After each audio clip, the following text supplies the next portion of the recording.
92.5 Philadelphia's country station, 92.5 XTU, Crockett from the Doc and Andy Morning Show. And there is a movie that's set to hit the theaters on Valentine's Day. And to my immediate right, that would be this way.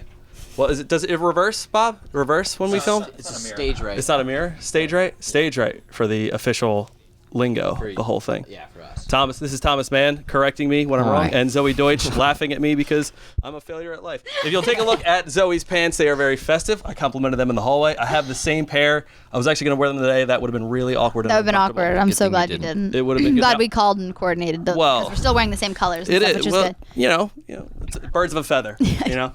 So is that very so warm? To speak. Yeah. Is that very warm? Because it's not the warmest temperatures in Philadelphia right now. I'm gonna say no. Final answer. It doesn't look warm. And from California and Texas, correct? Yeah. So this is probably awful. I don't know what this is. Yeah, you guys wear these things called coats, right? Yeah. Those are weird. I had to go buy one for this trip.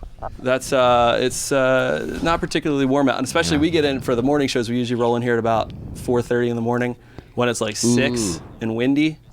6. That's a temperature. We were in Minneapolis. It was below 12. That's ridiculous. It's 103 degrees in San Diego right now. They just set a record for like the hottest time in January. Sure, that makes so much sense. That makes a lot of sense. San Diego. San Diego, Wells. Let's not finish that sentence. That's right. It's everyone's favorite movie.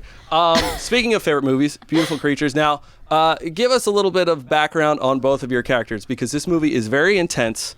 And you both are big roles in this movie, so I'll actually go ladies first here. So Zoey, give us a breakdown. Hit me with it. Of the movie or my character? Your character. Okay. I play Emily Asher, who is the crazy ex-girlfriend of Ethan Waite. And she kind of represents everything that Lena Duquesne, who is the person that he falls in love with, like everything that Lena isn't. You know, she's manipulative, she's entitled, she's spoiled, she's closed-minded.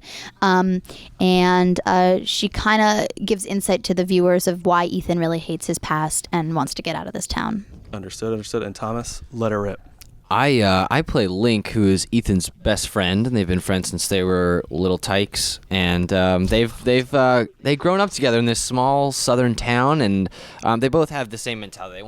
They see bigger things for themselves. They want to eventually get out of the town and go see other things. But yeah. So meanwhile, while all this supernatural stuff is happening around them, Link is kind of the guy he can come back to. He's kind of like the goofy friend. Right. So the movie takes place in South Carolina, but the filming was actually done in Louisiana. Is that correct? New Orleans. So you're not, obviously being familiar with the whole acting thing.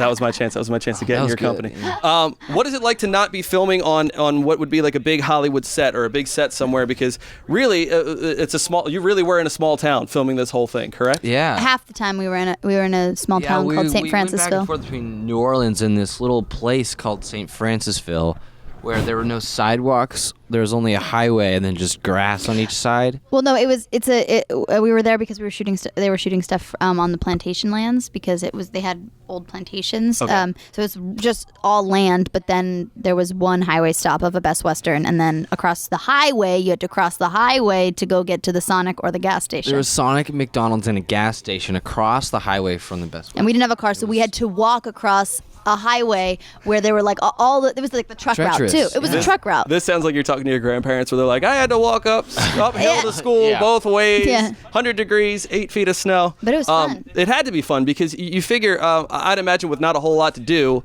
other than really interact with each other and go to Sonic and see people on roller skates, that it probably had to bring you guys pretty close while you were filming. Totally. Yeah, we totally bonded, all of us. And we don't hate each other. It was we a really big, young ensemble cast, and yeah, we got along really well, so it was... Yeah. And when you're filming a movie with a lot of supernatural scenes, a lot of crazy things going on, how is that? I always try to understand that because that's obviously a big thing in movies nowadays is computer-generated effects. Mm-hmm. How do you, as you're filming these incidents, as you're filming these scenes, how do you just kind of go with it? Like what is going on around you that, like, obviously you got the picture in your head of what's going to happen, but when the scene is actually being filmed, like, what are you thinking? How are you understanding it? Like, what is going on? Most of the scenes that I was in, at least, were actually all done there. The special effects were done there. They weren't computerized, which was great. Yeah, it was a lot of practical effects, like the scene where the windows break in the classroom. Right. That was really happening, and they did it. They said, okay, we're gonna yell 1, 2, 3, and then on 3, we're gonna blow the windows at you guys. I mean, it wasn't real glass; it was like this Right. gummy substance. Right. But so they actually ended up doing it on 2 to get a real reaction out of us. Right, okay. So I it was was gonna very say. sneaky on their part, but I think it turned out nice. Right, I would have had you guys sitting in there, and be like, somewhere in the next 15 minutes, a bunch of glass is going to explode in your face. Just you guys are talk gonna and have we'll to deal with surprise you, yeah. Interact accordingly. Exactly. And then we'll go from That's there. the idea. The movie is Beautiful Creatures. Go on Valentine's Day. Significant others. Maybe you don't. Maybe you're single. Maybe you're single and you're looking to mingle. Go see it alone. You know what? That's really nice, actually. Maybe I don't know what that's like. Go see it. You know what? Why don't you take a date? Why don't you disregard what Thomas said here? Take a date to the movie. Get some popcorn. Sit Sure. back. Put Relax. some M&Ms in your popcorn. A great first M&Ms in your popcorn. Oh, I'm embarrassed. Is that not something that you guys do? You're rolling on this, right? We're still rolling here. Explain. You put the M&Ms in the hot popcorn, and then the butter gets all over the chocolate, and then the chocolate gets all over the butter, and then it makes a party in the popcorn, and then you eat the popcorn, and then it's a party in your stomach, and then the movie's awesome. It's a party in your stomach, and everyone's invited. The M&Ms are all invited. Everything's terrific. I just had something just took over my body. I didn't even know how I think that it's the happened. lighting. The I lighting was is just really like- bright, so it might have just taken over. Maybe a good first date movie. Yeah. Yeah, You know what I mean? definitely. I think so. Woo! That's exciting. Thomas, Zoe, thank you very much. The movie's Beautiful Creatures. Valentine's Day. Check it out. Thank you. Thank you. Thank you, guys.